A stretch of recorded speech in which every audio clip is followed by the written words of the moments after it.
Malam itu, suara teriakan minta tolong menggema di gang sempit. Seorang ibu menangis histeris di depan rumah mewah yang lampunya terang benderang. "Pak, tolong Pak. Anak saya sesak. Saya butuh mobil ke rumah sakit." Tapi dari balik pagar tinggi itu, hanya terdengar suara televisi keras, seolah tidak ada yang peduli. Dan yang lebih mengejutkan, ini bukan pertama kalinya. Malam itu hujan turun deras sejak maghrib. Angin berhembus kencang, membuat pintu-pintu rumah warga berderit. Gang kecil yang biasanya ramai, sekarang sepi. Hanya suara air dan sesekali petir yang menyambar. Tiba-tiba, suara teriakan memecah malam. "Tolong, tolong, ada yang bisa bantu saya." Suara itu datang dari depan rumah paling besar di kampung itu.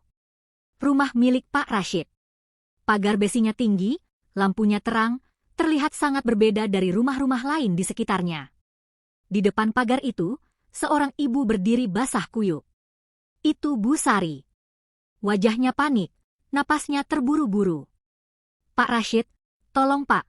Anak saya sesak, saya butuh kendaraan, tolong Pak." Ia terus mengetuk pagar. Suaranya semakin lemah karena kelelahan. Hujan makin deras, bajunya sudah menempel di badan. Di dalam rumah, lampu menyala terang. Dari luar terlihat bayangan orang bergerak. Tapi tidak ada yang keluar. "Pak, saya mohon, anak saya di rumah sudah lemah." Tidak ada jawaban. Hanya suara televisi yang terdengar dari dalam. Suaranya cukup keras, seolah menutupi semua suara dari luar. Bu Sari mulai menangis. Tangannya gemetar. Ia menoleh ke kiri dan ke kanan, berharap ada tetangga lain yang keluar. Namun, semua pintu tertutup. Orang-orang mendengar, tapi ragu untuk keluar di tengah hujan dan malam yang mencekam. Beberapa saat kemudian, lampu di rumah Pak Rashid tiba-tiba dimatikan. Gelap. Bu Sari terdiam.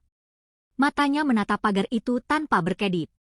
Seolah tidak percaya dengan apa yang baru saja terjadi. Ia pelan-pelan mundur. Tangisnya pecah. "Ya Allah, saya harus bagaimana?" Dengan langkah gontai, ia berlari kembali ke rumahnya di ujung gang. Hujan terus mengguyur, seakan ikut menjadi saksi malam yang dingin itu. Di dalam rumahnya, anaknya terbaring lemah. Napasnya tersengal. Bu Sari langsung memeluknya sambil menangis. Sementara itu, di rumah mewah tadi, suasana justru tenang. Pak Rashid duduk di sofa empuk, memegang remote televisi. Wajahnya datar, tanpa rasa bersalah. Istrinya sempat melirik ke arah pintu. "Pak, itu tadi suara Bu Sari ya, kayaknya minta tolong." Pak Rashid menghela napas pendek. "Kita juga punya urusan sendiri. Jangan ikut campur urusan orang." Jawaban itu membuat suasana hening. Istrinya tidak berani melanjutkan. Malam itu berlalu dengan dua keadaan yang berbeda. Satu rumah penuh kehangatan dan cahaya. Satu rumah lagi dipenuhi tangis dan rasa putus asa. Dan tidak ada yang tahu, kejadian malam itu baru awal dari sesuatu yang jauh lebih besar. Di balik sikap dingin Pak Rashid, ada sesuatu yang perlahan sedang menunggu waktunya. Sesuatu yang akan membuatnya mengingat malam ini seumur hidupnya. Pagi hari setelah kejadian itu, kabar tentang Bu Sari cepat menyebar di kampung. Beberapa warga mulai berdatangan ke rumahnya. Anaknya masih terbaring lemah, tapi sudah sedikit membaik setelah akhirnya dibawa ke klinik kecil dengan bantuan tetangga lain yang punya motor. Bu Sari terlihat sangat lelah. Matanya sembab, tapi ia tetap berusaha tersenyum saat ada yang menjenguk. "Alhamdulillah masih dikasih napas sama Allah," ucapnya pelan. Di luar rumah, beberapa warga mulai membicarakan kejadian semalam. Kasihan banget Bu Sari, sempat minta tolong ke rumah Pak Rashid, tapi tidak dibukakan. "Iya, saya dengar juga. Lampunya malah dimatikan. Padahal mobilnya ada 2, tinggal antar saja." Obrolan itu pelan, tapi penuh rasa kesal. Tak lama kemudian, Pak Rashid keluar dari rumahnya seperti biasa. Pakaian rapi, sepatu bersih, wajah datar. Ia berjalan melewati beberapa warga yang sedang berdiri. Tidak ada sapaan. Tidak ada senyum. Seolah tidak terjadi apa-apa semalam. Beberapa warga hanya saling pandang. Ada yang ingin menegur, tapi akhirnya memilih diam. Hari itu berjalan seperti biasa. Namun, sikap Pak Rashid mulai makin terasa berbeda dibandingkan yang lain. Siang hari, seorang bapak tua bernama Pak Darto datang ke rumahnya. Ia mengetuk pagar pelan. "Pak Rashid, saya mau minta tolong sedikit." Pak Rashid keluar, tapi hanya berdiri di balik pagar tanpa membukanya. "Ada apa?" "Saya butuh pinjaman sedikit, Pak, buat beli obat. Nanti kalau anak saya kirim uang dari kota, saya ganti." Pak Rashid langsung menggeleng. "Maaf, saya tidak bisa bantu." Pak Darto terdiam. Wajahnya kecewa, tapi ia tidak memaksa. "Baik, Pak, terima kasih," ucapnya pelan sebelum pergi. Belum sampai sore, kejadian lain terjadi. Seorang ibu hamil tiba-tiba merasa kesakitan. Keluarganya panik dan mencari kendaraan. Rumah Pak Rashid kembali jadi tujuan. Karena hanya dia yang punya mobil di kampung itu. "Pak, tolong Pak, istri saya mau melahirkan." Kali ini, Pak Rashid bahkan tidak keluar. Ia hanya menjawab dari dalam rumah. "Cari saja yang lain." Padahal, dari balik jendela, ia jelas melihat kepanikan di luar. Warga akhirnya membawa ibu itu dengan motor seadanya. Perjalanan ke puskesmas jadi lebih lama dan berisiko. Sejak hari itu, suasana kampung mulai berubah. Bukan karena keributan, tapi karena rasa kecewa yang pelan-pelan menumpuk. Setiap kali ada yang kesusahan, nama Pak Rashid selalu disebut. Tapi bukan untuk dipuji. Jangan harap sama dia. Percuma kaya kalau begitu. Namun, tidak ada yang berani menegur langsung. Pak Rashid tetap menjalani hidupnya seperti biasa. Makan enak, rumah nyaman, semua kebutuhan terpenuhi. Ia merasa tidak punya kewajiban membantu siapapun. Baginya, harta adalah hasil kerja kerasnya sendiri. Dan orang lain tidak berhak atas itu. Sementara itu, di rumah Bu Sari, kehidupan tetap berjalan dengan segala keterbatasan. Meski pernah ditolak, ia tidak pernah membalas dengan kebencian. Suatu sore, ia bahkan terlihat membantu tetangga lain yang sedang kesusahan. Seorang ibu yang kehabisan beras, ia bagi sedikit yang ia punya. Padahal, dirinya sendiri juga serba kekurangan. Yang penting kita saling bantu. Allah pasti lihat, ucapnya sederhana. Berbeda jauh dengan rumah besar di ujung gang itu. Semakin hari, semakin terasa sepi dari hubungan manusia. Dan tanpa disadari, sikap Pak Rashid mulai membangun jarak yang sangat jauh. Jarak yang suatu saat nanti akan sulit ia lewati sendiri. Hari-hari terus berjalan, tapi suasana kampung itu tidak lagi sama seperti dulu. Bukan karena ada pertengkaran besar, tapi karena perlahan orang-orang mulai menjaga jarak. Jika dulu warga sering berkumpul di sore hari, sekarang mulai berkurang. Obrolan masih ada, tapi ada satu nama yang selalu membuat suasana berubah. Pak Rashid. Bukan dibicarakan dengan hormat, tapi dengan rasa kecewa yang belum hilang. Suatu sore, beberapa warga sedang duduk di pos ronda. Angin bertiup pelan, suasana terlihat tenang. "Dulu saya kira punya tetangga kaya itu enak," kata Pak Darto sambil menghela napas. "Minimal kalau darurat, ada yang bisa bantu cepat." "Iya," sahut yang lain, tapi kenyataannya, ya begitu. Tak jauh dari situ, Bu Sari lewat sambil membawa kantong kecil berisi sayuran. Ia berhenti sejenak. "Sudahlah Pak, jangan dibicarakan terus.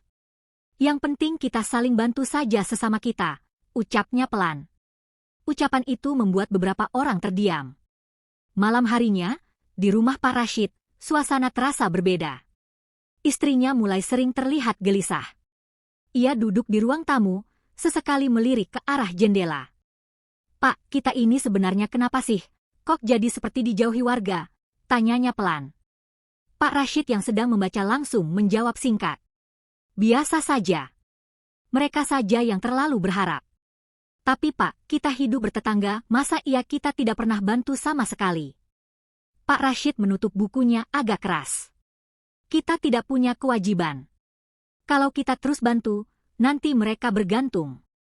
Jawaban itu membuat istrinya terdiam. Ia tidak melanjutkan, tapi wajahnya jelas tidak tenang. Beberapa hari kemudian, kejadian kecil kembali terjadi. Di kampung itu ada kegiatan gotong royong memperbaiki jalan yang rusak. Hampir semua warga ikut. Mereka membawa alat masing-masing. Ada yang menggali, ada yang mengangkat batu, ada yang menyiapkan minum. Namun, satu rumah tetap tertutup. Rumah Pak Rashid. Beberapa warga sempat melihatnya berdiri di teras, memperhatikan dari jauh. Tapi ia tidak turun membantu. Bahkan sekadar menyapa pun tidak. Ya sudah, kita kerjakan saja tanpa dia, kata salah satu warga. Meski begitu, rasa kecewa makin terasa.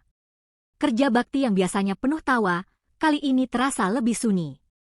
Di sisi lain, Pak Rashid mulai merasakan sesuatu yang berbeda, meski ia tidak mau mengakuinya. Suatu malam, listrik di rumahnya tiba-tiba padam. Ia keluar untuk memeriksa. Ternyata hanya rumahnya yang gelap. Ia melihat ke rumah tetangga.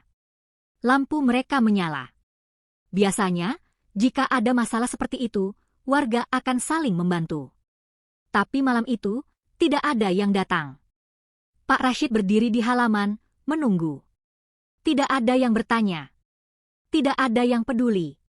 Ia akhirnya masuk kembali dengan wajah kesal. Namun, di dalam hatinya, ada rasa yang mulai muncul. Rasa yang dulu sering ia abaikan. Sei. Sementara itu, di ujung gang, Bu Sari sedang duduk bersama beberapa warga. Mereka berbagi cerita sederhana, tertawa kecil, dan saling menguatkan. Meski hidup mereka tidak mudah, mereka punya satu hal yang tidak dimiliki rumah besar itu. Kehangatan. Dan tanpa disadari, perbedaan itu semakin hari semakin jelas. Pak Rashid punya segalanya. Tapi perlahan, ia kehilangan sesuatu yang tidak bisa dibeli dengan uang. Dan keadaan itu belum mencapai titik akhirnya. Sejak kejadian listrik padam itu, Pak Rashid mulai merasa ada yang tidak beres. Awalnya ia mencoba mengabaikan, menganggap semua hanya kebetulan. Namun, kejadian demi kejadian mulai muncul. Pagi itu, mobilnya yang biasa dipakai tiba-tiba tidak bisa dinyalakan. Padahal sebelumnya tidak pernah bermasalah. Ia mencoba berkali-kali, tapi mesin hanya berbunyi pelan lalu mati lagi. Ah, cuma soal kecil, gumamnya kesal. Ia akhirnya memanggil montir dari luar kampung. Tidak terpikir sedikitpun untuk meminta bantuan warga sekitar. Beberapa hari setelah itu, usahanya juga mulai terganggu. Barang yang biasanya laku, tiba-tiba banyak yang tertunda pembayarannya. Telepon dari rekan kerja datang silih berganti, bukan membawa kabar baik, tapi masalah. Pak Rashid mulai terlihat sering murung. Ia lebih banyak diam, bahkan saat makan bersama istrinya. "Pak, ini kok seperti tidak biasa ya?" tanya istrinya pelan. Pak Rashid hanya menjawab singkat. Namanya juga usaha, pasti ada naik turun. Namun, dalam hatinya, ia mulai gelisah. Malam hari, ia sulit tidur. Pikirannya terus berputar. Masalah kecil terasa seperti bertambah. Di luar rumah, suasana kampung tetap berjalan seperti biasa. Warga saling bantu, saling sapa, saling menguatkan. Suatu sore, hujan kembali turun. Tidak terlalu deras, tapi cukup membuat jalanan licin. Bu Sari terlihat sedang membantu seorang nenek menyeberang jalan. "Tahan ya Bu," pelan-pelan, ucapnya sambil memegang tangan si nenek. Beberapa warga lain ikut membantu. Mereka tertawa kecil saat hampir terpeleset, tapi suasana tetap hangat. Dari kejauhan, Pak Rashid melihat itu semua dari dalam mobilnya. Ia terdiam. Untuk pertama kalinya, ia benar-benar memperhatikan bagaimana orang-orang yang tidak punya banyak justru saling menjaga. Sementara dirinya selalu sendiri. Ia mengalihkan pandangan, lalu menutup jendela mobil. Seolah tidak ingin melihat lebih lama. Namun, malam itu, sesuatu terjadi lagi. Istrinya tiba-tiba mengeluh pusing hebat. "Pak, kepala saya sakit sekali," ucapnya sambil memegang kepala. Pak Rashid panik. Ia langsung membantu istrinya duduk. Wajahnya mulai pucat. "Sebentar ya, saya ambil obat." Ia mencari obat di lemari, tapi tidak menemukan yang cocok. Rasa panik mulai muncul. Ia menatap ke arah luar rumah. Hujan masih turun, meski tidak deras. Sekilas, terlintas di pikirannya untuk meminta bantuan. Namun, ia ragu. Langkahnya terhenti di depan pintu. Tangannya hampir membuka, tapi ia diam. Pikirannya bercampur antara gengsi dan kebutuhan. Di dalam, istrinya kembali mengeluh kesakitan. "Pak, sakit sekali." Suara itu membuatnya tidak bisa diam lagi. Akhirnya, ia membuka pintu. Udara dingin langsung masuk. Ia melangkah keluar, berdiri di halaman, dan menatap rumah-rumah tetangga. Lampu mereka menyala. Beberapa terdengar suara orang berbicara di dalam. Namun, kaki Pak Rashid terasa berat untuk melangkah. Ia berdiri cukup lama, seolah sedang melawan dirinya sendiri. Dan malam itu menjadi awal dari sesuatu yang belum pernah ia rasakan sebelumnya. Perasaan ingin meminta bantuan dari orang-orang yang dulu ia abaikan. Pak Rashid berdiri di halaman rumahnya. Hujan masih turun rintik-rintik. Udara terasa dingin, tapi yang ia rasakan justru lebih dari itu. Di dalam rumah, istrinya kembali mengeluh. "Pak, tolong." Suara itu membuat dadanya semakin sesak. Ia menatap ke arah rumah-rumah tetangga. Jaraknya tidak jauh. Hanya beberapa langkah saja. Namun, langkah itu terasa sangat berat. Ia teringat satu persatu kejadian yang pernah ia lakukan. Wajah Bu Sari saat ditolak. Pak Darto yang pulang dengan kecewa. Orang-orang yang pernah berdiri di depan pagarnya, meminta tolong. Semua itu seperti muncul kembali di pikirannya. Pak Rashid menelan ludah. Tangannya mengepal. "Apa mereka masih mau bantu saya?" gumamnya pelan. Di dalam rumah, suara istrinya makin lemah. Waktu tidak bisa ditunda. Akhirnya, dengan langkah ragu, Pak Rashid berjalan keluar dari halamannya. Untuk pertama kalinya, ia mendekati rumah tetangga dengan tujuan meminta bantuan. Ia berhenti di depan rumah paling dekat. Tangannya terangkat, tapi tidak langsung mengetuk. Beberapa detik berlalu. Akhirnya, ia mengetuk pelan. Tok tok tok. Tidak ada jawaban. Ia mengetuk lagi, sedikit lebih keras. Seorang pria membuka pintu sedikit, hanya mengintip. "Ya, ada apa, Pak?" tanyanya datar. Pak Rashid terlihat canggung. Suaranya tidak setegas biasanya. "Saya butuh bantuan, istri saya sakit." Pria itu terdiam sejenak. Wajahnya sulit ditebak. Lalu ia menjawab singkat. "Coba ke rumah yang lain saja, Pak, saya juga lagi ada urusan." Pintu ditutup kembali. Pak Rashid berdiri terpaku. Ia tidak marah. Ia tidak membantah. Ia hanya diam, menerima. Ia melangkah ke rumah berikutnya. Kali ini, ia mengetuk sedikit lebih cepat. Seorang ibu membuka pintu. "Pak, ada apa malam-malam?" tanyanya. "Istri saya sakit, saya butuh bantuan." Ibu itu terlihat ragu. Ia menoleh ke dalam rumah, seolah meminta pendapat orang lain. Lalu ia kembali menatap Pak Rashid. "Maaf Pak, kami tidak punya kendaraan." Padahal, Pak Rashid tidak meminta kendaraan. Ia hanya butuh bantuan. Namun, ia tidak menjelaskan. Ia hanya mengangguk pelan. "Ya, tidak apa-apa." Langkahnya semakin pelan. Dari satu rumah ke rumah lain, hasilnya hampir sama. Tidak ada yang benar-benar menolak dengan kasar. Tapi juga tidak ada yang langsung membantu. Semua terasa dingin. Seperti pantulan dari apa yang selama ini ia lakukan. Hujan mulai reda. Tapi hati Pak Rashid justru semakin berat. Ia berhenti di tengah jalan kecil itu. Nafasnya tidak teratur. Untuk pertama kalinya dalam hidupnya, ia merasa benar-benar sendiri. Matanya mulai berkaca-kaca. Namun, ia belum menyerah. Masih ada satu rumah di ujung gang. Rumah kecil yang pernah ia abaikan. Rumah Bu Sari. Ia menatap ke arah sana. Lampunya masih menyala. Langkahnya kembali bergerak, perlahan menuju satu-satunya tempat yang tersisa. Tempat yang dulu ia tutup pintunya rapat-rapat. Dan malam ini, ia berharap pintu itu tidak melakukan hal yang sama padanya. Pak Rashid berdiri di depan rumah kecil itu. Nafasnya berat, bajunya mulai basah oleh sisa hujan.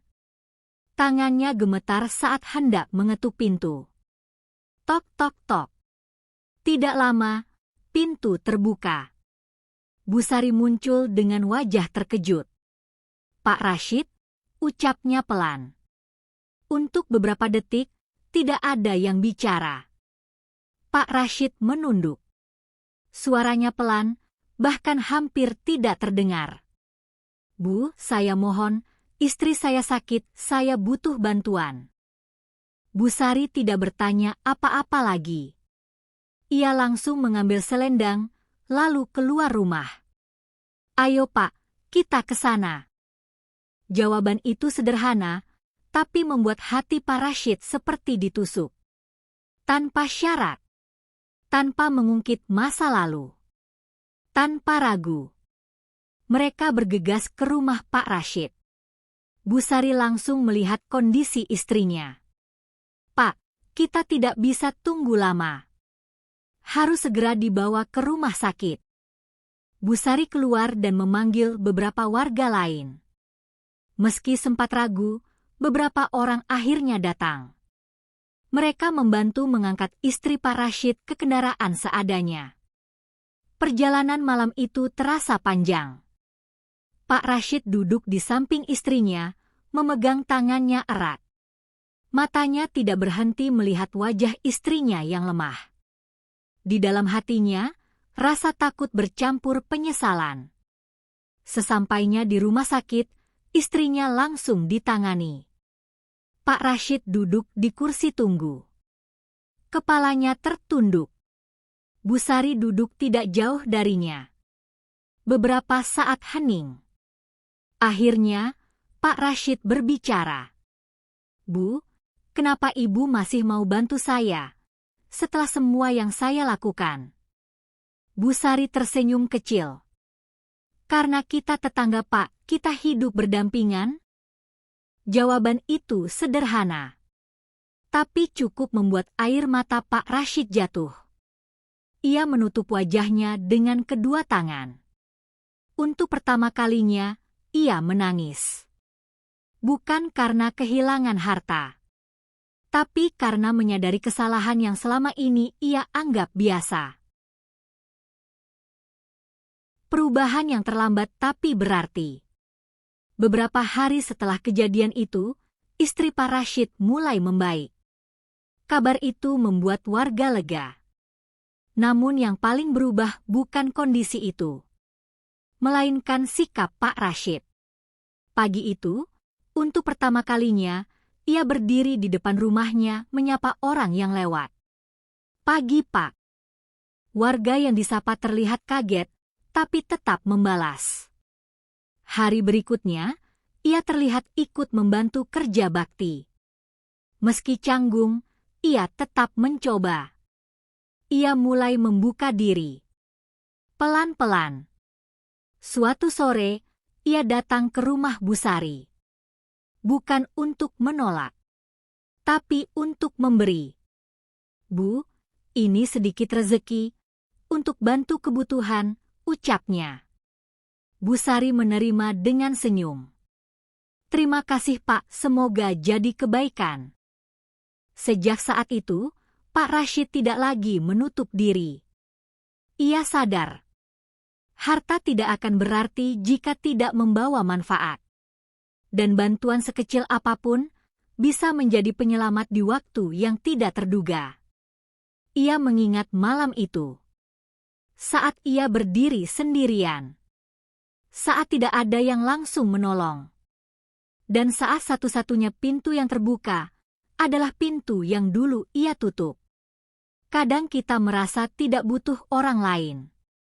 Merasa cukup dengan apa yang kita miliki. Namun hidup tidak selalu di atas. Akan ada saatnya kita berada di bawah. Dan di saat itulah, kita butuh tangan orang lain. Jangan menunggu susah untuk peduli. Karena kebaikan yang kita tanam hari ini adalah pertolongan yang akan kita tuai nanti. Orang kaya bukan yang banyak hartanya, tapi yang banyak memberi. Pintu yang sering kita tutup untuk orang lain bisa jadi akan tertutup untuk kita suatu hari nanti. Dan kebaikan sekecil apapun tidak pernah sia-sia di hadapan Allah. Terima kasih sudah mendengarkan cerita ini sampai akhir. Kalau kamu suka cerita seperti ini, jangan lupa tinggalkan komentar, like, dan subscribe agar channel ini terus berkembang. Tulis juga di komentar cerita apa yang ingin kamu dengar selanjutnya. Sampai jumpa di cerita berikutnya.